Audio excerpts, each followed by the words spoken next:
La nouvelle carte géopolitique de l'Europe du XIXe siècle fut dessinée à partir des guerres de l'époque napoléonienne et de nombreuses autres guerres. L'émergence de conscience nationale et de sentiments patriotiques très puissants, la construction de l'unité italienne et la libération des provinces balkaniques, ainsi que les révolutions industrielles donnèrent l'élan à des discussions sur le nouvel aspect de l'Europe. De 1815 à 1871, l'Europe des nations domina la vie politique du temps. Le Congrès de Vienne et la Sainte Alliance, à l'achèvement de l'unité italienne et allemande, deux peuples aspirent à former des nations érigées en État sous l'œil bienveillant et ou hostile des grandes puissances. Le XIXe siècle, c'est aussi le siècle où les élites intellectuelles vont transformer le vieux continent en un immense chaudron dans lequel vont bouillonner toutes les idées et tous les arts. Ces savants, ces artistes, ces intellectuels vont porter la recherche technologique, la recherche scientifique, la recherche artistique, la recherche des idées à un niveau jamais atteint auparavant. Napoléon, considéré comme un génie stratégique et politique, fondateur d'une dynastie royale, catalyseur mais aussi bâtisseur de royaumes et de nations européennes, sur lesquels il laissa l'empreinte profonde de sa personnalité, domina tant à la scène politique française qu'à la scène européenne. Après la chute de la Sérénissime et le partage de ses débris avec l'Autriche, Napoléon se tourna vers les îles Ioniennes. Le 16 août 1797, il écrivait au directoire que les îles de Corfou, de Zante et de Céphalonie étaient plus intéressantes que toute l'Italie, car il les considérait comme une source de richesse et de prospérité pour le commerce de la France. Par le traité de Campo Formio du 17 octobre 1797, les îles Ioniennes et tous les établissements ci-devant vénitiens en Albanie devinrent français. Plus tard, par les deux articles secrets du traité de paix de Tilsit, signé le 8 juillet 1807 et ratifié le lendemain, les troupes russes remettaient aux troupes françaises le pays connu sous le nom de Bouche de Cataron, et les 16 îles ioniennes seraient possédées en toute propriété et souveraineté par Sa Majesté l'Empereur Napoléon. Bonaparte expulsa ainsi les Russes de la Méditerranée. Sans renoncer à sa politique orientale, Bonaparte considéra Corfou comme la clé de l'Adriatique.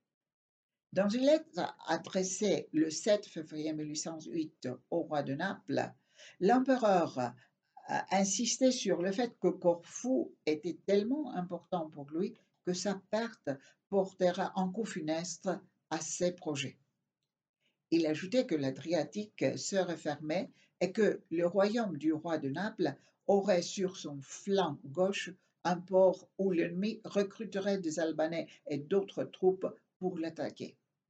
Et Napoléon finissait en disant que le roi de Naples devait regarder Corfou comme plus important que Sicile et que, dans la situation de l'Europe en ce moment-là, le plus grand malheur qui puisse lui arriver serait la perte de Corfou.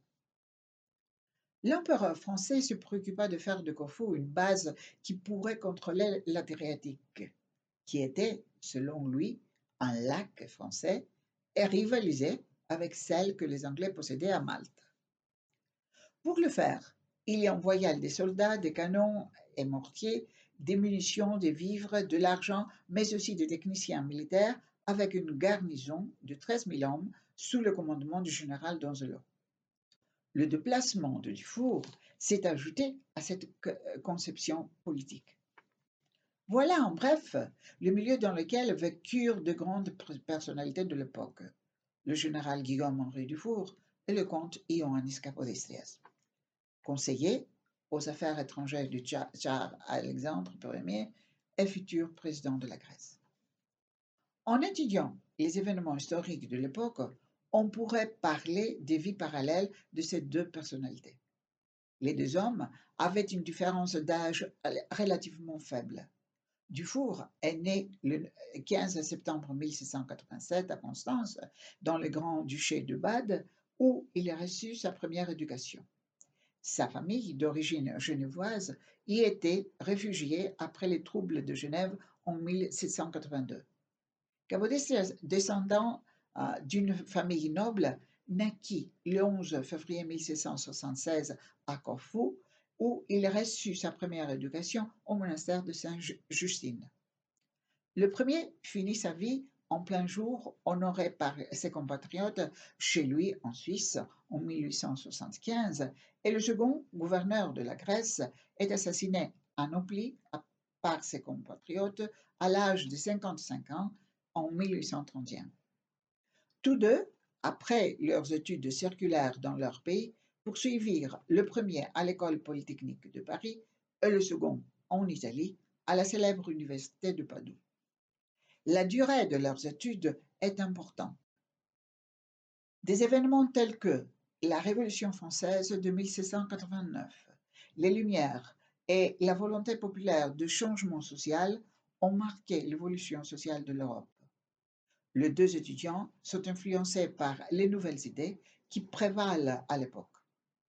La liste des événements importants de la vie de chacun démontra les valeurs communes qu'ils ont toutes deux appliquées en cours de route. En 1807, à l'âge de 20 ans, Dufour entra à l'École impériale polytechnique à Paris, qui, à l'époque, était hébergée dans ses locaux du Collège de Navarre au quartier latin. Il fit des études de 2 ans. En 1809, à l'âge de 22 ans, et après la fin de ses études, 5e au classement général, se trouva à Metz, en France, à l'école d'application de l'artillerie et du génie, afin de poursuivre sa formation d'ingénieur de l'armée. Vers la fin de 1809, les 5 premiers de l'école reçurent l'ordre de partir rapidement pour Corfou, capitale de cette île et frontière orientale de l'Empire napoléonien, afin de participer aux fortifications de l'île contre les Britanniques. Capodistria commença sa carrière politique plus tôt. Il revint sur son île après ses études en Italie en 1800 et commença à pratiquer la médecine. Il s'engagea dans la politique en 1801 lorsqu'il fut envoyé avec Nicolas Sigouros à Céphalonie pour rétablir l'ordre sur l'île. Cette mission fut couronnée de succès et les deux hommes retournèrent à Corfou. En 1802, il participa à la fondation de l'Association nationale de médecine, dont il fut secrétaire. L'année suivante, 1803, il assuma le poste de secrétaire de l'État ionien avec la responsabilité de la correspondance avec les représentants de la République à l'étranger.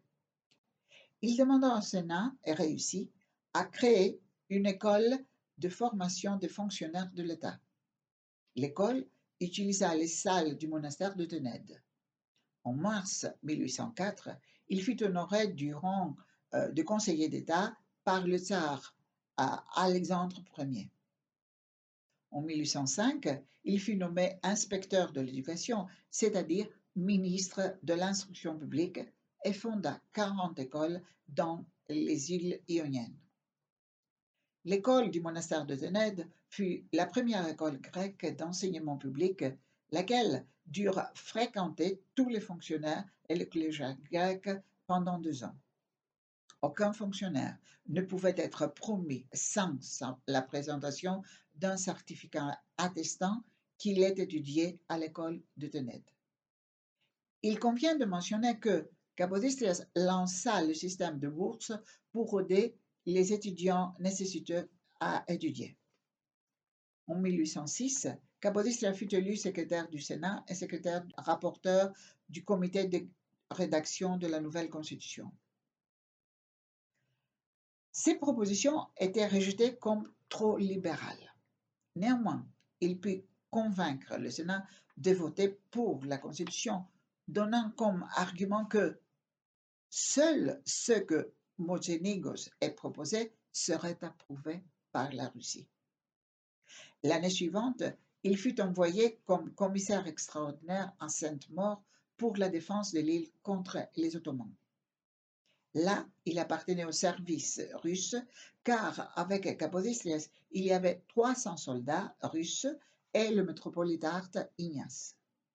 Ce fut sa première rencontre avec les chefs grecs et reconnut leur rôle important dans l'épuisement des troupes d'Ali Pacha, leur amour pour leur patrie et leur décision de consacrer leur vie et même leur famille afin de la délibérer du conquérant ottoman.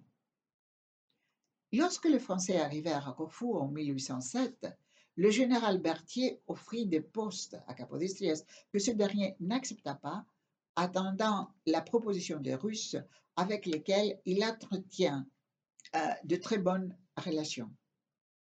Cette proposition vint en 1808 avec une lettre du chef du ministère des Affaires étrangères de l'Empire russe, le comte Nikolai Petrovitch Noumiatchev, qui l'informa qu'il a été honoré par la Russie du titre de chevalier de l'ordre de Saint-Anne et l'invita à Saint-Pétersbourg. En 1809, il y arriva et resta 2 ans comme conseiller d'État. Ainsi, lorsqu'en 1810, Dufour se trouva dans le bataillon de 800 Français que Napoléon envoya de Rome et arriva à Corfou via Milan, Rome, Naples et Otranto, en tant qu'officier chargé de prendre en charge les fortifications de l'île pour la protéger contre les Anglais, Capodistries fut déjà en Russie. La réaction d'un des 5 meilleurs de l'école d'application de Metz fut décrite dans ses notes biographiques. Être ainsi éloigné de la grande armée où se trouvait l'avancement et la décoration, alors si recherchés, nous semblait un exil, écrivait-il. À quoi bon s'être donné tant de peine pour un tel résultat? Cependant, il fallut bien en prendre son parti et obéir. L'arrivée et le séjour à Corfou de Dufour furent vivement décrits dans ses notes biographiques. Ils arrivèrent à Corfou à Noël 1810. Le lendemain de Noël 1810, nous sommes entrés dans le port de Corfou dans la soirée. Le silence absolu suivit le vent. Il nous fallait des rames pour y arriver. Nous sommes dans une canonnière qui avait des voiles et des rames. Nous n'avons pas utilisé de plus gros navires pour que les Anglais ne nous reconnaissent pas. Et Dufour continua. Nous n'avions pas de toit prêt.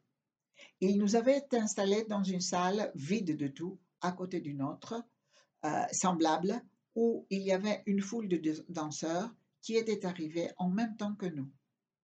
Les 2 pièces communiquaient pas pourtant. Il ne se passait rien de pervers, mais cette cohabitation d'hommes d'un côté, de femmes de l'autre, qui pouvaient se voir et discuter, était assez comique. Ce fut sur les ordres du commandant du génie et commandant des fortifications des îles Ioniennes, le colonel Baudran, qu'il servit. Dufour déclara avoir eu la chance d'avoir trouvé en ce militaire extraordinaire un guide éclairé et plus tard un ami de voix. Baudran lui apprit le métier de cartographe et l'encouragea plus tard, en mars 1813, le commandement d'une compagnie de sapeurs. Durant son séjour sur l'île, Dufour, devenu capitaine, surveilla et dirigea les travaux et dressa un plan de la zone à grande échelle avec des pièces d'artillerie, écrit-il, selon une méthode de planification qui permit de ressembler à des reliefs. Il participa également aux recherches archéologiques de Corfou.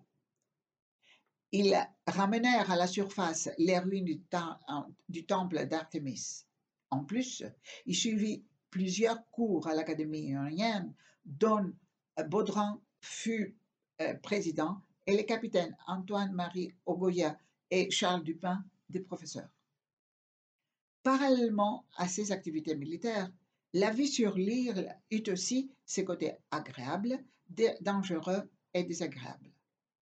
Parmi les plus agréables, outre leur premier séjour sur l'île déjà évoquée, figura la participation du Four avec ses collègues au bal du gouverneur, auquel ils assistaient pour que le génie soit représenté. Leur participation à des comédies de théâtre, des manèges et des courses à chevaux fut également obligatoire. Le côté dangereux décrit par le capitaine de l'époque était l'incendie de la poudrière du nouveau fort. Face au danger d'expansion des explosions, la panique s'installa tant parmi les riverains que parmi les navires qui se trouvaient dans le port.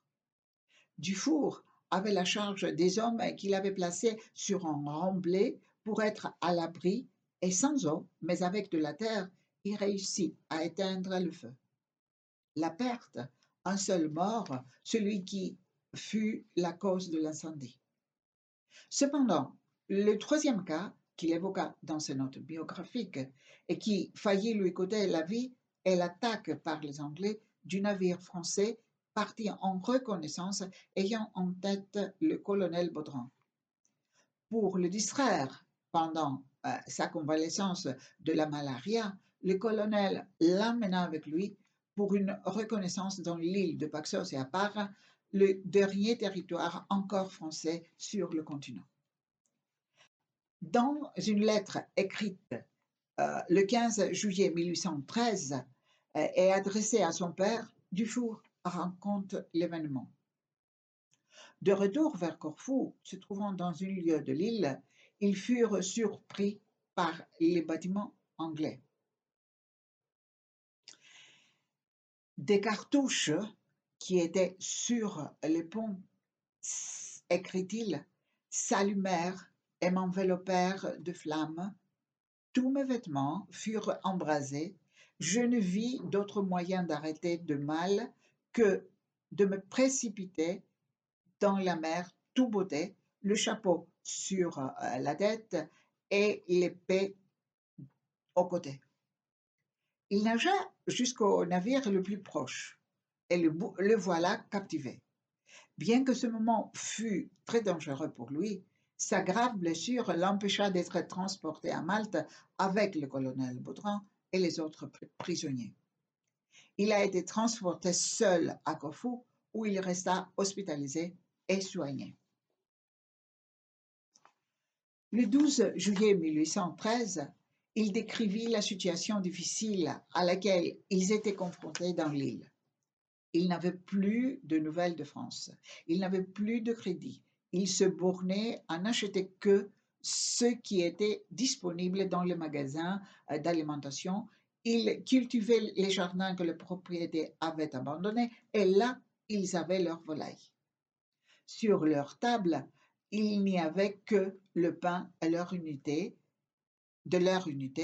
et de la morue salée et quelques légumes.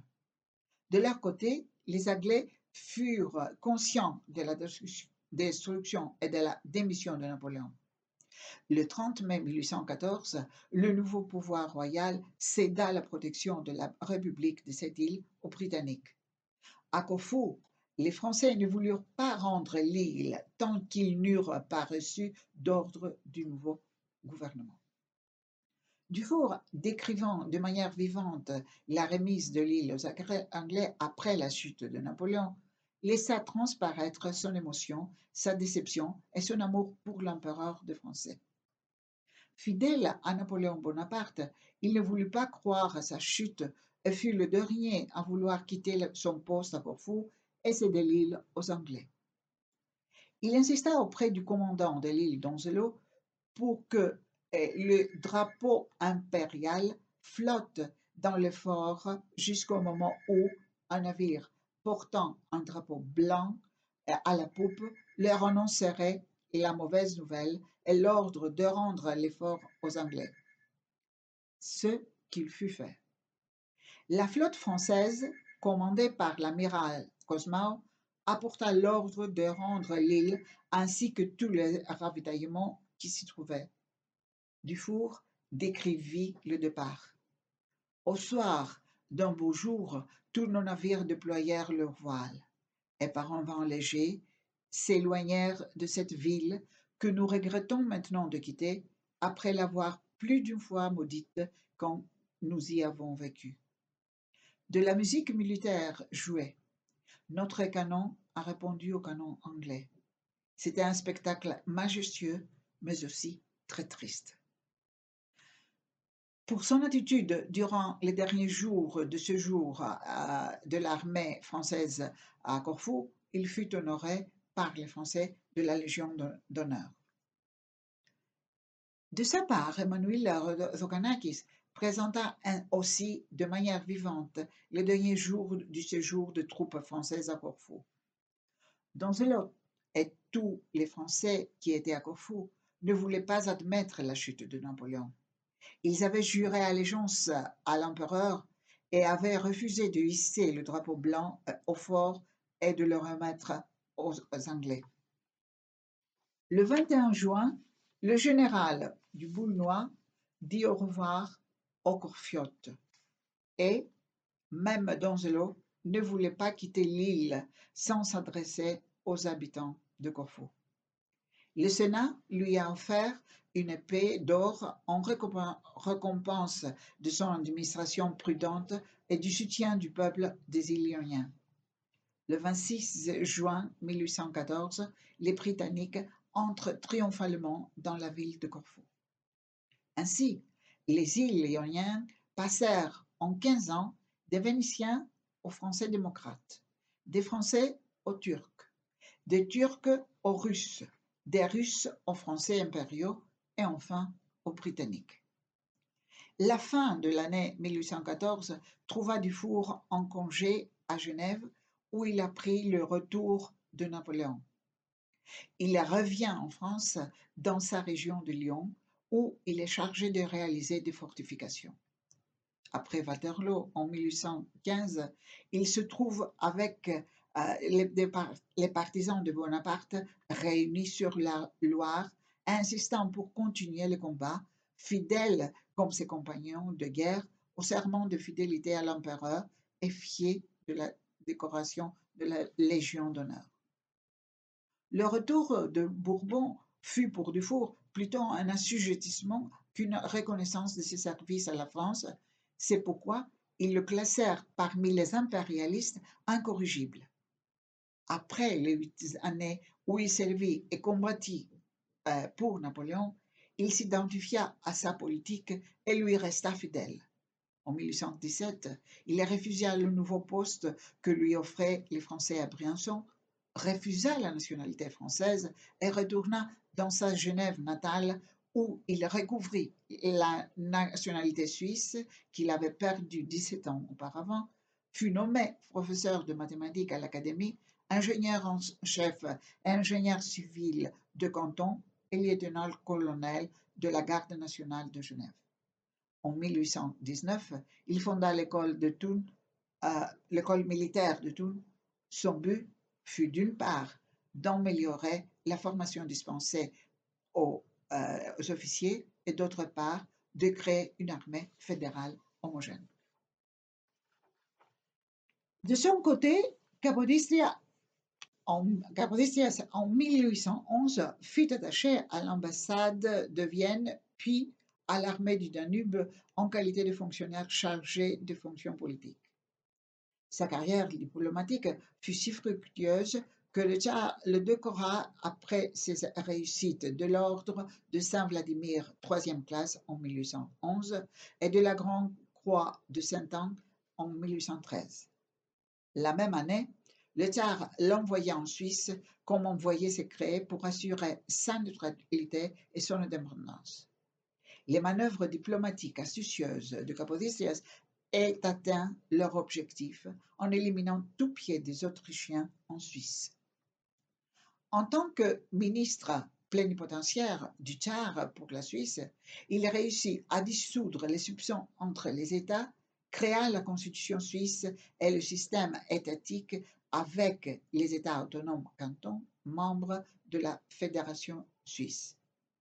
La Diète approuva largement le mémorandum de Capodistries. Il obtient même la participation de Genève à ce nouvel État et après avoir unifié les différents cantons, il créa un nouveau système d'État fédéral. À juste titre, il fut toujours considéré comme le premier citoyen d'honneur à la Suisse.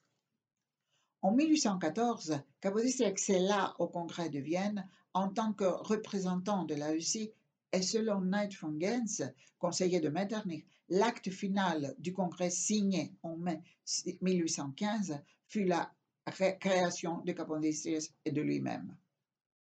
À Vienne, il fonda la Société des Amis de Muse avec le métropolite Ignace, Antimus Gazis, Alexandre Sturza et d'autres Grecs dans le but d'aider les jeunes Grecs à étudier. Dès 1820-21, cependant, Metternich parvint à influencer la politique européenne du Tsar qui, aux conférences de Troppau et de Laibach, suit la politique de l'Autriche. Après la déclaration de la révolution grecque par Alexandre Ypsilanti dans les hégémonies transdanubiennes et la divergence d'opinion, Capodistries dut soumettre sa démission au tsar. Il prit un congé pour des raisons de santé et s'installa en Suisse. Genève était la ville où il choisit de rester après avoir quitté la Russie et avant sa descente en Grèce en tant que premier président du petit État grec indépendant. Là, à Genève, avec son ami proche et grand philhellène Einar, il renforça le philhellénisme et aida les Grecs rebelles autant qu'il le pouvait. Il envoyait de l'argent et des armements en Grèce. Il a même hypothéqué ses propriétés à Corfou auprès d'un armateur pour qu'il envoie 2 navires de vivres aux affamés. Il arriva en Grèce comme gouverneur à Nopli, plus précisément, le 18 janvier 1828, et depuis ce jour, il suivit le chemin de sacrifice pour la nation. Parmi les premières mesures qu'il prit figurent la répression de la piraterie, la réorganisation des forces armées, l'émission d'une monnaie d'État, le phénix. Au domaine de l'éducation, il construisit des écoles, introduisit la méthode des écoles mixtes, fonda une école ecclésiastique et agricole, le premier à Port et le second à Tirante, et fonda l'orphelinat d'Égine. Une imprimerie grecque et française fonctionna également dans ces locaux. Enfin, Capodistries s'occupa de la refonte, de la reconstruction de villes grecques, Nopli, Argos, Missolonghi, Patras, en convoquant de l'Europe l'architecte orphiote Stamatis Voulgaris. Capodistries connaissait Dufour, sinon personnellement, du moins son œuvre et l'existence de son école, car dans sa correspondance, il y a des références en son nom, lorsqu'il envoie des étudiants grecs en Europe pour des études et demande son aide. Spiridon Theotokis publia 5 lettres du philhellène suisse Einar échangées entre lui et Capodistries. Leur thématique concerne principalement la souscription de prêts pour renforcer l'économie du nouvel État, la philanthropie ainsi que les contacts d'Einar avec Dufour. Einar informe Capodistries que le général aiderait à trouver quelques centaines de soldats suisses utiles tant pour la protection de Capodistries que pour enseigner la discipline aux Grecs. Dans la correspondance échangée entre Capodistries et Einar, le grand Philhellène informe le président des difficultés à trouver les chefs militaires qui devient de plus en plus évident. Dans la correspondance compte Ioannis Kapodistrias, président de la Grèce, publié en 4 volumes. Kapodistrias fait référence à 4 de ces lettres adressées à Dufour.